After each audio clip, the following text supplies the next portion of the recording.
My name is Joe Meyer, and in 2007 I was diagnosed with stage 2 colon cancer.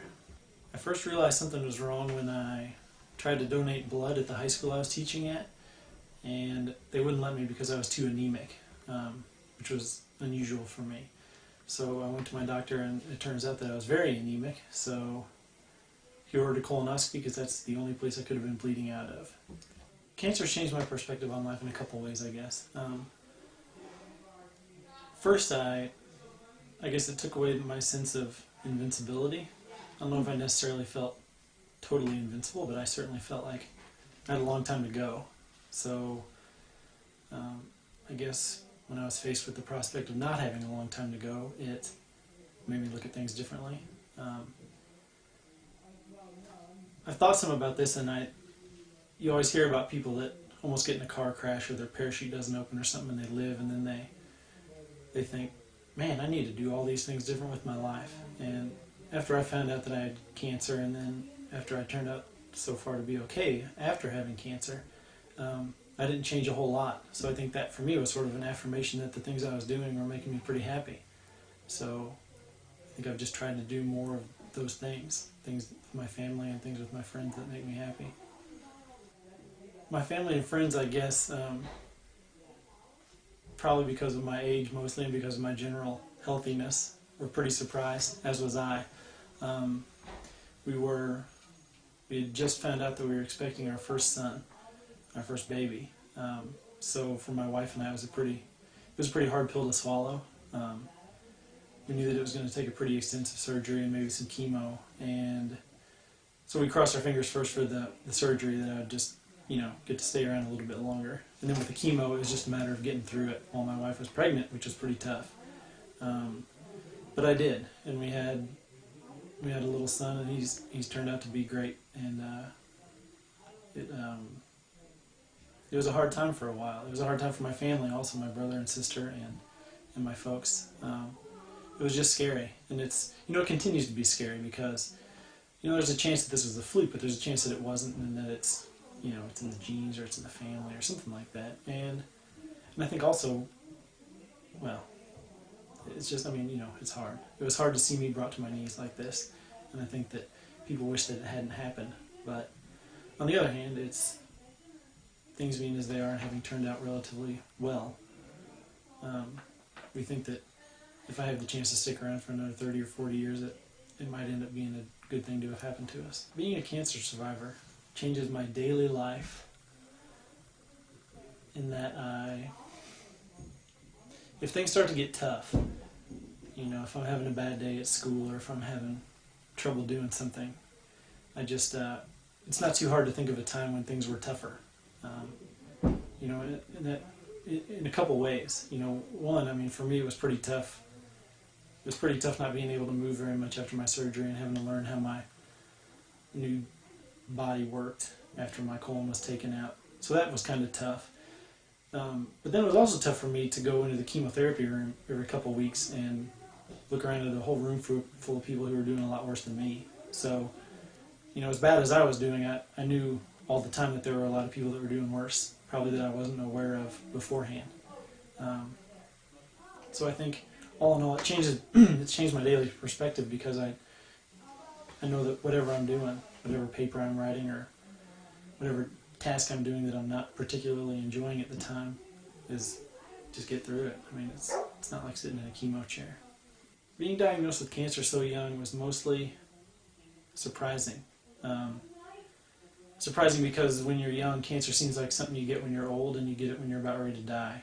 And I certainly didn't feel old or ready to die. So I think surprise is an understatement. It sort of changes your, it changes a lot of things. It changes how you, it changes how you look at your friends, and it changes how you look at your wife, and it changes a lot of stuff. It changes how you look at the grass when you're driving to the hospital, and you hope that you have a chance to look at it some more. So I think for anybody, that gets diagnosed with cancer, it's a strange thing to face, a difficult thing to face. But when you're young, it's even more difficult because you're not old. You're not supposed to have something that's going to be hard like this. The Colon Club's made a difference in my experience with cancer because I felt for a long time like I was the only guy under the age of 50 that had ever had colon cancer. You know, I was some strange anomaly, somebody that got hit by a bolt of lightning, you know, 1 in 10, 100 million things or whatever it was. And I felt like I was the only guy. And then I picked up the Colondar and I went to their website and I saw bunches of people like me, you know, young and cut open and doing just fine. So I think just that, you know, before even having the opportunity like I have to meet people involved with the Colon Club and to get to know other people's stories and to, you know, just the fact that people like me existed and were still doing fine, you know, made a big difference to me as I was going through the process of getting better from this. To be picked the Colondar model was pretty exciting. It was exciting at the same time it was scary. I went through I went through 6 months of chemotherapy after my surgery, and I didn't tell anybody that I was sick or that I had been sick or that I'd had cancer. Nobody, you know, just my family and a couple people that had to know because they heard the pump creaking here and there and they had to ask me what it was.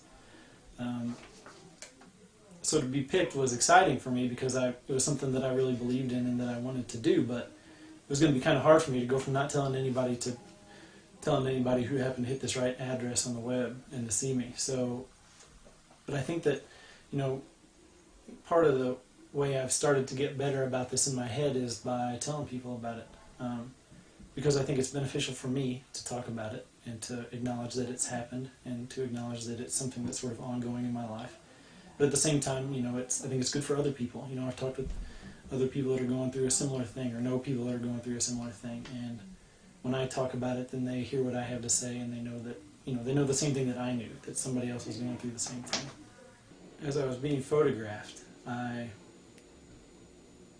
felt kind of shy, I guess. I don't go around showing off my scar a lot. I don't go around showing off my belly a lot, but I felt kind of good, I guess, because, I mean, I wasn't really too concerned about what my belly looked like, you know? I mean, my belly is what it is. It holds in the rest of my guts, and it makes me stay alive, so whatever it looks like, that's just fine with me.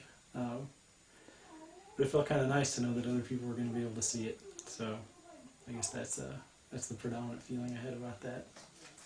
Getting to know the other young survivors this weekend has been, you know, it's sort of personalized the feeling that I had when I picked up the first Colondar that I ever saw. You know, I saw all these people who were young and had the same big scars on their belly like I did, and who were smiling and who looked like they were doing fine. And now I get to see these people and shake their hands and give them hugs, and it's wonderful. You know, there's a bunch of people like me. There's a bunch of people like us who have been sick with this stuff and who are still doing fine.